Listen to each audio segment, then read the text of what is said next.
And there's no way in the world I should expect to be successful at something new in 6 months. And a matter of fact, if I quit today, I can't even really say that I tried, because you can't say you tried anything that only did for 6 months. Patience is just a huge thing with entrepreneurship, and not pivoting. When I really started switching and understanding, like, as I increase my ability to help people, my income will increase with that as well. And then once you figure out like the formula of how to help like regular everyday people become multi 6 figure earners on their own time, like you build this like strong culture that duplicates. David, great to be with you today. Thank you so much for joining the show. Thank you for being here. It's great. Thanks for having me. I really appreciate the opportunity to be on the show. Let's go back to the beginning. So when you started off and you're working in insurance, what beliefs did you have to overcome in order to get 6, 7 figures? Because you grew your business significantly and very highly. What were some of the beliefs you had to break through to get there? As you asked that question, I kind of rewind a little bit back to the early days. And I think insurance or just entrepreneurship in general, I feel like it's all the same. We come up with this great idea and how we're going to make a lot of money really easy. Then we get started doing it and we're like, oh, wow. Like, it's like getting punched in the stomach. You're like, all right, it's not that easy. So like that was a process. It was like, yeah, I'm going to make a lot of money. Actually, the first goal was just to make 6 figures. I was like, if I could make $100,000 my first year, my second year, or just even $100,000 for the rest of my life, I'll be pretty comfortable. I just got to save some money and just make some good decisions. I won't be rich, but I'll be comfortable. And right away start my insurance business, and I've had other businesses too, so it was very similar for all of them. I was just like, wow, this isn't working like I thought. This isn't the way I thought it was gonna be. And I think that's where like entrepreneurs typically will be like, oh, I got to pivot, I got to do something different, or then they want to do something else.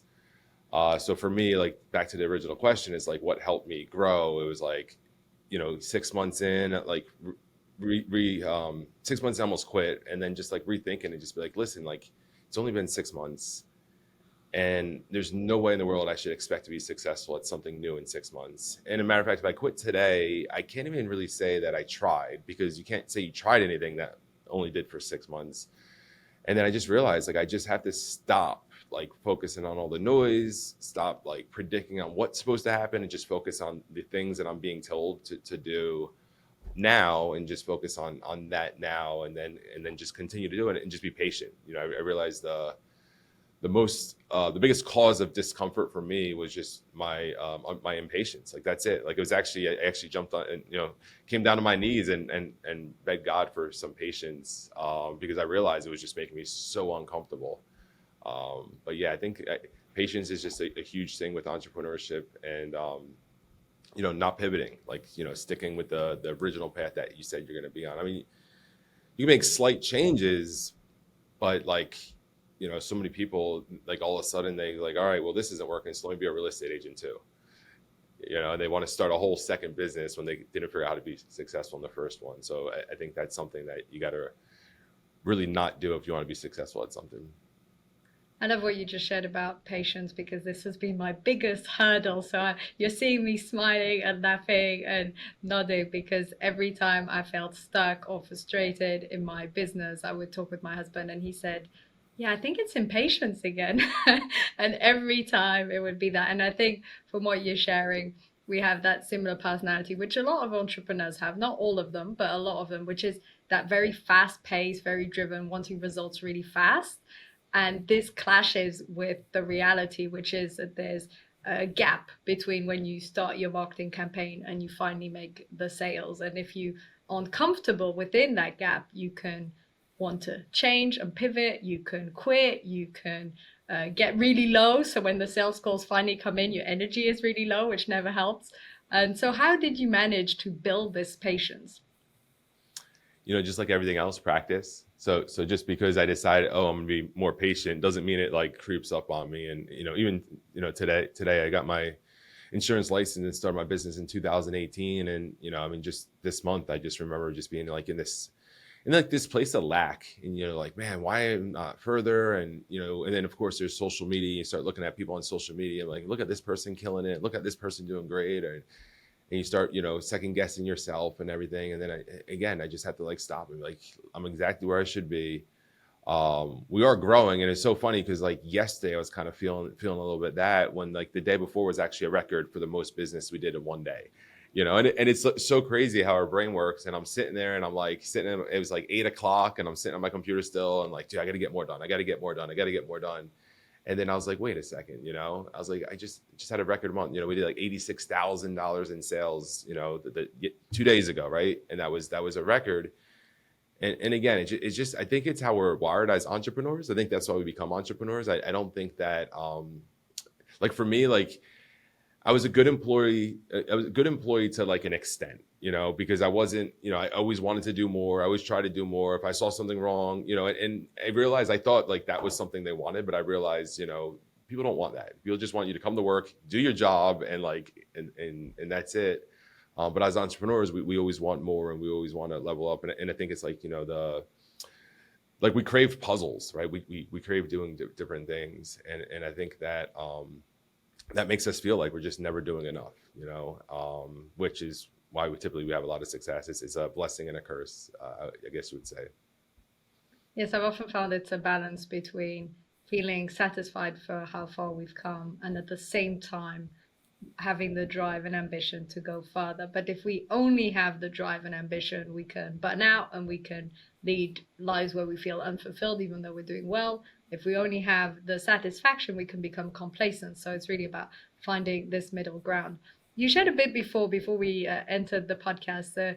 In the past, you went through drugs and you also overcame that. And you said there was a parallel between overcoming drug addiction and getting to a successful level in business. I'd love you to go a bit more in depth on this.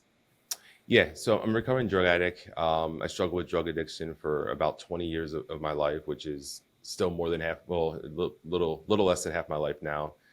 And I think one of the reasons I struggled with drug addiction for so long is because I was still, a hard worker, and I still did a lot of like things right. I didn't do a lot of things like some people have to do, with drug addiction that really pushes people away from you. But the thing that probably kept me in drug addiction the longest was like thinking I could get clean on my own, and like not having the ability to ask for help.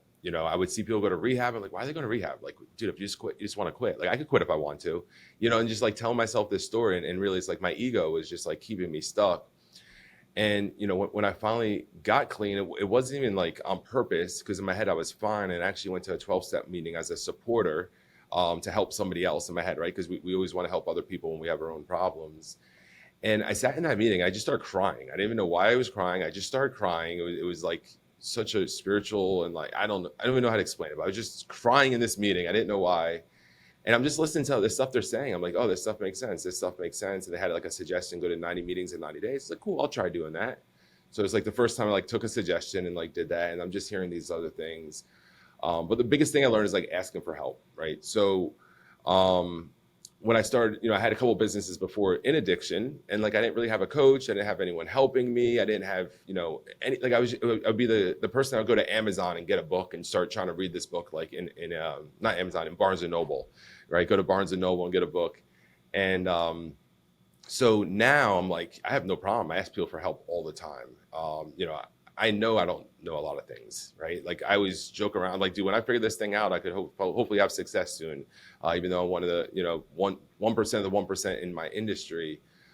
So that always helps me grow, right? Just like knowing that you don't know anything and like being okay. And even when I started my insurance business, I was like, listen, I'm going to pretend I know nothing for a full year. Like, I'm just going to let people mentor me. And like, even if I think I know, because a lot of times we do think we know, I'm just going to pretend I don't. And I'm just going to learn as much as I can this first year and just play, what color is the sky? I'm not sure. What color do you think it is? And to like that extent. So that definitely helps. And then just like, spiritual principles, like putting people first, a big part of my ability to, grow a big business in my industry is I have a really good name. People trust me, and people will typically work with people that they trust. And the other thing is like if you want to coach somebody, right? So I coach insurance agents on how to build businesses. Well, if they don't trust me, they're not going to listen to me. So the biggest thing is getting them to trust me, and it's like having rigorous honesty. So it's just being really honest with them, putting them first. I always have a saying like I'm going to put money in their pockets before mine, because a lot of times what people will do is when they make the decisions, it's like how do I help me versus like how do I help you? And if people start realizing I'm always trying to help you, then they tend to be more coachable. And if they're more coachable, you have ability to help them more, because if they're not going to listen to you, you can't really ever coach someone. This sounds a lot like some of the core principles that I've heard in general around prosperity, which is you help others first, you're there for them, and then it returns. It's sort of like a karma rule. Exactly. And it's definitely something I've seen with the people I've interviewed and worked with, and there's something that I've seen applied. What were some of the core lessons you had along the way? Things that you didn't expect that happened on your journey and you would really have wanted to know sooner? Geez, so many things. I feel like as an entrepreneur, most people and they want money, right? That's what they want, and that doesn't mean they don't want other things. They want to help people and all these things. But the money thing is what attracts people to business, and the freedom that comes along with that. So same with me. So when I first started, I was selling insurance, right? I wanted to build an insurance business, but I was the only one in my business, so it was my job to sell, and I was in such a rush to get better. The goal was to talk to more people in a day than anyone else possibly can, and if I could do twice as much as someone else can in a year, that means I'm getting 2 years worth of experience versus their 1 year. But I was I was going through the motions so fast that I wasn't really like learning. I wasn't putting people first. And then when I really started switching and understanding, like as I increase my ability to help people, my income will increase with that as well. And now I'm in such a place of I always lacked money in my life, right? We grew up on welfare and homeless shelters and stuff like that, and things got better as I got older. So I don't want to pretend, but I had a single mom, and she had to raise two kids, and she actually battled with addiction herself. So like I was always lacking money. So for me, like when I had money, I always wanted to hold on to it, like I didn't want to give it up, right? Because I didn't know when I was getting more money. And so a lot of my decisions were like money focused. Now, like my decisions are never money focused. And when you like eliminate that from your mind and you can make just decisions based off of like what's the decision and like not worry about the money outcome in it, I feel like the money really starts flowing at that point, right? Because then you're really starting to help people. The more people you help, the more income you will have for sure. The bigger problems you solve for people, the bigger the payday is. Interesting. So really being able to be in flow with money, not holding on and clinging to it, and instead focusing on people's first. What was something that you didn't see coming, and when it happened, it caused a huge paradigm shift? So maybe you're getting there, you're getting more successful, maybe you've reached the 100K, yeah, maybe a bit more, and then there's a sudden like change in either circumstances or in the way you view things, a bit like what you shared now in terms of money and clinging to it. That's one example, but what was maybe another moment or story or anecdote or belief system where suddenly things pivoted and you felt there was a huge paradigm shift? Yeah, so my goal was to build a business of insurance agents, and when I was first hiring insurance agents and trying to teach them how to sell, like they wouldn't go to work, and it was like again, it was something that made me really second guess the business. I was like, I don't understand why no one's going to work. Like it's easy. Like you take the leads, you go to their house and you do a presentation, and hopefully they buy from you. If not, you just go to the next one. But for some reason, a lot of people couldn't do that. So in the beginning, I was like, man, this is so hard. Like I don't understand. And I would always try to like judge the person that I'm hiring. There's some people that just talk really well. They have a lot of sales experience, and all those things. And what I've learned is you can't really like measure the heart in the person. And I'll take somebody with like a lot of heart over sales experience any day. As a matter of fact, if I look at all my top producers or majority of my top producers, they're like single moms or One might have been a waitress. The other one might have worked in retail. Like none of them had sales experience, and they just basically just had a lot of heart. You know, they're just super coachable and had a lot of heart. And then once you figure out like the formula of how to help like regular everyday people become multi six figure earners on their own time, like you build this like strong culture that duplicates. And that's what happened. I had a quantum leap in my business. You know, at first, you know, most of my efforts were just based off of me and what I can do. And then all of a sudden you start learning how to empower people to grow businesses of their own. Then you just start having exponential growth. And it was crazy because I think there's a Tony Robbins saying when it's like people underestimate what they could do in overestimate what they could do in 1 year, but underestimate what they could do in 5. And like, or I think it's like 10 or 20 years or something like that. But like mine was 5, right? So like, you know, I never thought that, you know, my 4th year as an insurance agent, I'd have a 7-figure income. Like there's no proof of concept of that. Like there's nothing to expect that. It's just every year we just have an exponential growth with the simple principle of like teach people how to make money, you know, and you teach people how to make money. And you teach those people how to, you know, help people, you know, with their insurance needs. And, yeah, so definitely like, you know, I sit there sometimes I'm just like super blessed of like the army of people we have that are just doing really, really well and just really happy, you know, just nothing like working from home and, you know, doing what you want to do and going from 15-20 bucks an hour to, you know, making a, you know, multi 6-figure income. Beautiful. I can really see the joy there, and I think that's maybe something that we don't think about before we start our business. But the real wealth is the wealth of the relationships we make and the joy we see and the impact. And of course, we also, yeah, we know we need financial wealth in the world that we live in, but the greatest wealth is our relationships, and this is what stays with us, I think, through our lives and in our business. I'm curious if you were to break it down. So, if you were to break down some of the core principles, let's say someone's starting off as an entrepreneur, it's their first year, they've really struggled, they're getting this whole message of putting people first, but they're not quite sure how to do it or how to build some wealth. What would you say are some of the core principles to really help someone's business get off the ground if you were to break it down in some core steps? Yeah, I mean, the one thing that's huge, you know, I've hired over 5,000 insurance agents. So you get a big picture of like, you know, who's successful and why, and who's not successful and why. And it just really comes down to consistency. You know, so many people, they just lack consistency. Like they'll do something for a week or a day or even a month. And then like, if they don't see the results, they just want to quit. And it's funny because a lot of times I ask a lot of these people, I was like, do you have any kind of college? You know, and they're like, yeah, I went to college for 2 years, 4 years, I have 4 degrees. I'm like, how did you do that? Like, you know, like not saying college is bad, but like you went to college school for 4 years and got a degree. Like what told you to keep going to school every single day to get a degree that you weren't really sure what you're going to do with? You know, because once you go through this, you have a business, right? You have a business that has a value. You have a business that creates cash flow. So I don't really understand like how there's a misconnect there.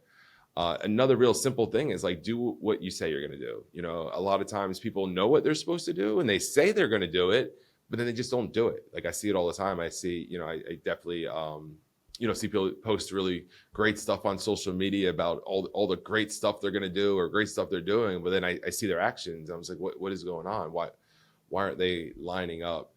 You know, so I think those two things alone will help people get so far and just understand like entrepreneurship is different, right? Entrepreneurship isn't trading money for time. So at first you have to put in a whole bunch of effort before you start seeing the money. But it's like you have to understand like the money will start increasing. So I remember like in the beginning, in my business, like I wasn't seeing the money. I wasn't seeing it. I was putting in like 16-hour days. I was like literally working until there was like tears in my eyes every single day. Like I was so stressed out. Did not know what was going on, but like I just have to outwork it. That was like my thing. And I remember talking to my mentor. I'm like, man, I just don't understand. I feel like I could be working at McDonald's for time and a half and I'd actually be making more money than I'm making now, you know? And he's like, well, yeah, you're just like pushing the snowball up the hill still. I'm like, what the snowball up the hill? I was like, dude, I'm freezing over here and it's cold and wet. Like, this isn't what I want to hear.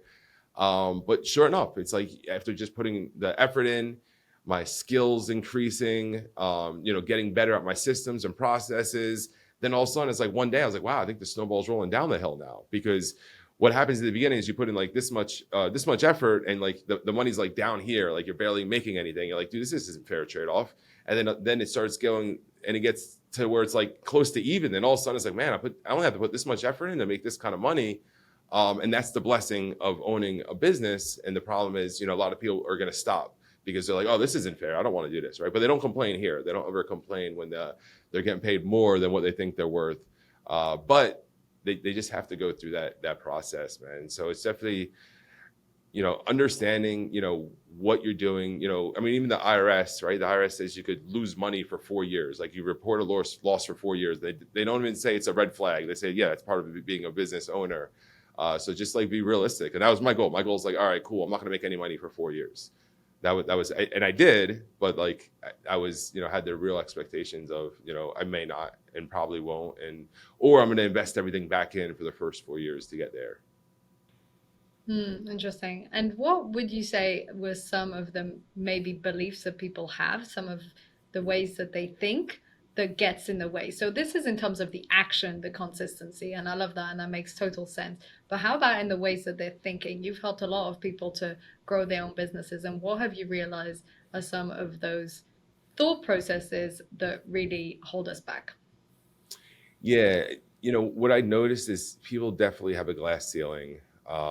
It's such I watch it, right? I watch people and I just see how much more successful they can be, because again, when I deal with as many people as I can, you see it and you just understand. For me, my business is so simple. Like I know exactly what it takes to get to the next level, to like, from zero to 8 figures.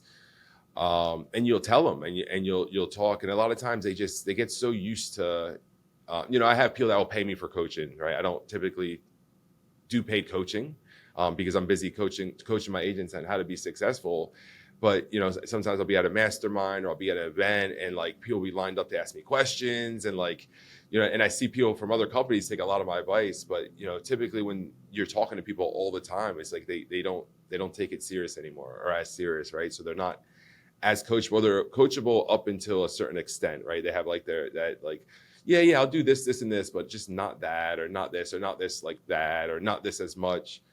And I see it, like, because I don't see, I definitely think a lot of people on my team can probably be 10x in the results, based off of just what I see, but they just don't believe it. I think they don't understand what they can accomplish. And like another thing is, a lot of times people like pray for like this great opportunity, or they hope for this great opportunity. And it's, sometimes you're in the middle of that opportunity and you don't even realize it, and you don't actually take that opportunity serious while you're in it. And I think, just think about being like younger, like being a kid, and just like think about like all the cool things we could have been doing, when we were a kid, and taking advantage of that time in our lives. But, instead we played video games and hung out with friends and walked through neighborhood, just did stuff that wasn't as productive, I guess being a kid. But same thing. I feel like, as time passes, people are going to, go back and be like, man, I really should have took advantage of that more. I really should have, did a little bit more with that.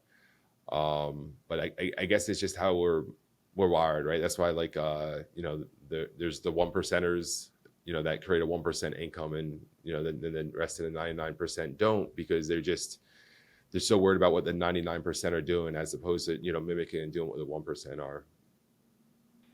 Wow, so much depth in what you shared. I love about what you explained in terms of getting the most out of the opportunities and realizing the abundance within each opportunity.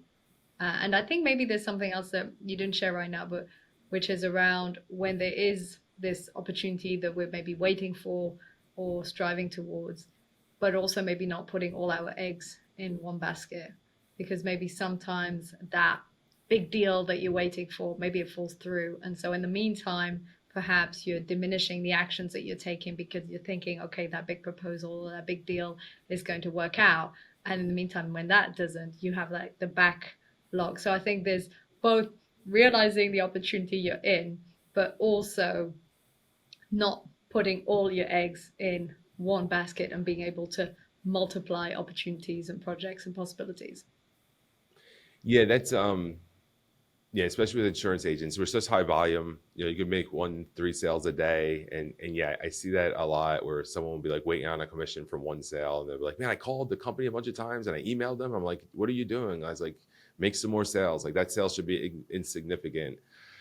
So yeah, it's like focusing on the activity and like stop focusing on those outcomes, right? So just like make the activity consistent. A lot of times people say, "Well, sales isn't consistent," and I say, if your lead flow and your activity is, then your sales will be consistent. But yes, so many people are just caught up on that one person they're chasing down and stuff, instead of constantly prospecting and doing the work that you have to do to continue to keep your pipeline full.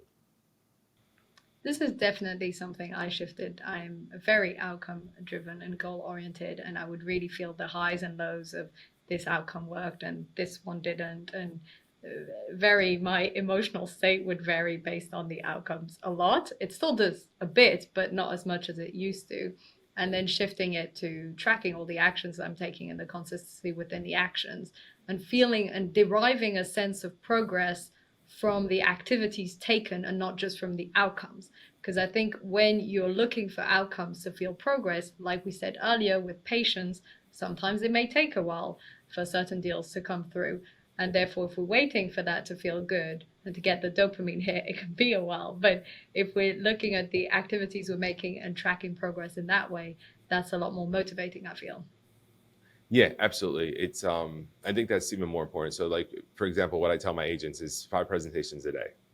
That's your goal. Like non-negotiable, 5 presentations a day, 25-30 presentations a week, right? That should be focused on. And then a lot of times people, they still have that like that job mindset where it's like, I'm going to work 9 to 5. Like, no, like we should be in an outcome mindset where like we're going to get 5 presentations, non-negotiable. If you get 5 presentations this Friday and it's 3 o'clock, good. Take a, you got your 25-30 for the week, then take off early Friday and go enjoy yourself. But for me, if I didn't get my presentations on Friday, that means I'm working Saturday, right? So it's like, basically work until you get the desired result that you're looking for, or not even the desired result, but making sure you get the desired activity that you need to get the desired result that you're looking for. And then don't tie the activity result right away, because sometimes it's going to take time to do it. But then other times you'll get the same activity in, but like the results will be a lot more because you're getting paid back for some stuff you did weeks ago or months ago or even a year ago. Yes, absolutely. It's sort of that balance, because we are focused on the goals and results, but at the same time, also deriving a sense of progress from the activities. We haven't spoken so far about stress and dealing with pressure. Obviously, running your own company, as we said, in terms of the patience and in terms also of that inner drive. This is something I'm particularly interested in, because obviously, if you burnout, and this is what I help a lot of founders with, to manage that inner pressure and to prevent burnout. Because if you burn out, obviously then your performance goes to zero. And so it's really like, I always see it as walking on a tight line, because you want to take a lot of massive action, you want to see that progress, you have that inner drive and passion. At the same time, if you overdo it, and everyone has different tolerances and different personal circumstances also. So for some people, this is also something I realized working in this field. It might not even be that they're putting in that many hours, but if they're feeling very stressed about it, or if they have personal circumstances that suddenly change abruptly, they can burn out really fast. For other people, it's just a matter of too many hours, and at one point the nervous system can't cope. So I'm curious, you've built a highly successful business, you've also helped a lot of people to grow their business. How do you help them to perform at such a high level, and yourself also, without burning out? Yeah, that's a great question, actually. So, like you said, I feel like people are definitely built differently, for sure. Uh, for me, I thrive in stress. I do well, but as you're saying that, it makes me really think about the agents I coach, because yes, I do think I handle a little different, and I probably don't give them the extra time that they need, or understand that maybe they don't operate at the high level of stress that I do. There was like a news clip I think I seen with like Elon Musk, and they're asking if he was like worried about people were going to like duplicate him or copy his companies or something like that, and he kind of like laughed and chuckled, and he's like, well, what's their pain threshold? And I think he knows that he could handle a lot more stress than the average person, maybe more than anyone. So yeah, I operate on that. But with that said, there's a couple things that I do, right? I go to sleep early. I mean, I'm trying to get to the bed between 8 o'clock, 8:30, like in bed. I'm literally tracking my sleep. I'm eating very healthy. I don't use an alarm clock to wake up. So I'm waking up in a natural state almost, unless I have an extra early flight to catch or something like that. But I mean, I might use the alarm clock once or twice a year, or wake up to an alarm clock once or twice a year. So I'm doing these things because I know this is what's going to recharge me, and it's super important. So a lot of times I think what happens is people will, and I don't drink anymore or party or anything like that, right? Like I said, I typically never up past 9 o'clock, no matter weekends or weekdays. So a lot of this stuff like helps me be able to operate at a peak level and be able to deal with stress, because every night I'm getting a fresh, good night's sleep, and I'm starting over again. Now, other people, like I said, I have some single moms, that I work with and stuff like that. And yeah, so it's obviously different because, they have they might have a little kid or something they have to tend to, and they always got things going on, and they're sick, and their school and camp and all those things. So yeah, it's definitely probably something that I have a little challenge with, right? Is like understanding like what is that balance for them, and like understanding it's not the same for me. And I think you actually just taught me something here, because I never really I was never really like understood why they weren't doing what I was doing, and that's probably exactly why. Is they could handle less stress than I can.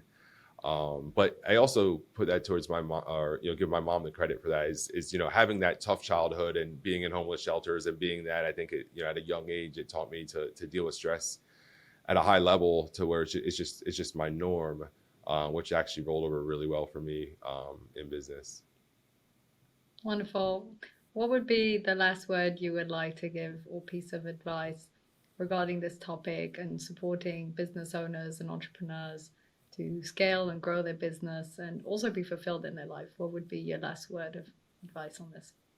Yeah, I think the biggest thing to share with business owners is be patient, which we spoke about. And really you want to look at your business like it's like somebody who restores old cars. They're in the garage and they're sanding and they're hitting the metal with a hammer and doing all these things. And to me, that's like work, right? So like when I see that, I was just like, man, that's work. I wouldn't want to do that. But like for me, waking up at 4 o'clock on a Sunday and be like, oh, cool, let me get some work done. It's because it's like I'm building a project, I'm building a puzzle, or it's like, restoring a car. To me, I actually enjoy it. Like I enjoy that more than sitting on a beach or traveling and doing things. And it's like you want to get your business to where it's just something you just really enjoy, and that you would be willing to do it without getting paid for, because you're enjoying it so much. And once you have patience and you're able to do that, then I believe that you will accomplish the goals that you want. And the money and the freedom and every other reason why you got into business will start showing up in your life. You just have to give it a long enough timeline for it to show up.